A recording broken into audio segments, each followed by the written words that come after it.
Hi there. Chris, you had an extraordinary career as a ballet dancer, and now you're a top choreographer. What's the difference between working in ballet and working in opera?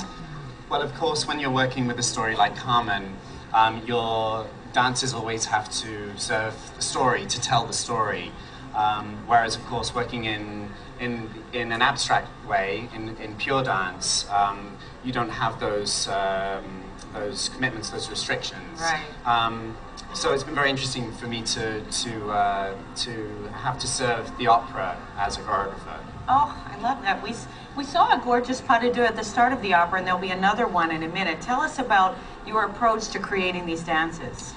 Well, Richard Eyre, the director, and I sat down, and Richard was very keen to have some of the beautiful orchestral entr'actes made into dances, and so we sort of tried to figure out how this could work in serving the story, and we came up with this idea of two dancers who kind of represent two different aspects of Carmen and Don José's relationship. Oh. At the beginning, they sort of represent their fate, in a sense. I see. And with the pas de deux that you're about to see, that moment of pure, true love that they have to have had, that we never really see because we just get to see the sort of dramatic Right. Sturm and Drang. Before and after, right? Exactly, yeah. And tell us about these two wonderful dancers. I mean, I want to say, don't try this at home unless you really stretch that. My goodness, wow, just amazing.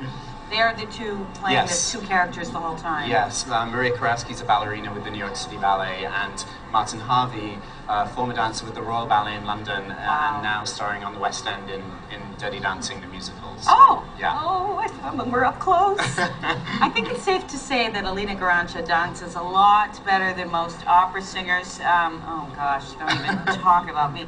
And your choreography, the choreography for her feels so integrated into the action. And how did you help her master the steps? Well, you know, I was very lucky in that sense because Alina was very open to dancing.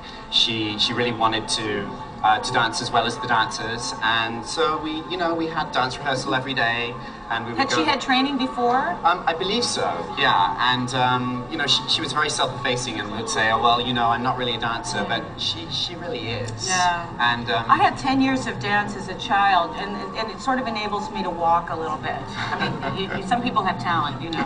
How did you familiarize yourself with the Spanish styles of dance that are featured? Because it's there, but it's not sort of caricatured. No, well, I'm very lucky because in the cast I have 3 flamenco dancers. Oh, wow. One of them is my assistant on this production, and she's really helped me understand the language of flamenco. Right. So really, my challenge was to take her knowledge and sort of infuse it with my choreography, so that we sort of came up with something that, as you said, was not a pastiche, but Yes, yeah. again that fit into the production. And served It's the story. so wonderful, and it feels like something new. Also, we just had the Blue Plate special there for a I few think minutes. we That was did. fun. Is your collaboration with the conductor of an opera different than from how you work with the ballet conductor? Yes, and in this case, because I did want the gypsy dance to be somewhat percussive, so Yannick and I had to sort of reach the middle ground. For the sound, For the right? sound, I heard of that course, actually. yeah. And I thought about that because And that then- can be sometimes. Yeah. But the other thing is, in dance, conductor's job is to follow the dancers, Right. and in this case, it doesn't work that way. It's more following the singers. Well, yes, but I think with the dancers at the beginning of each act, Right. Yannick was very sensitive to our needs. So He's so collaborative. He's He's wonderful, to yeah. work with. Oh, I just adore working with him. And I'm so thrilled to see what's coming. It's going to be very, very exciting. Thank you. Thanks. And everybody looks so beautiful. Chris, thank you so much. Thank you. When the curtain goes up on the next act, the setting is the smuggler's lair in the mountains, where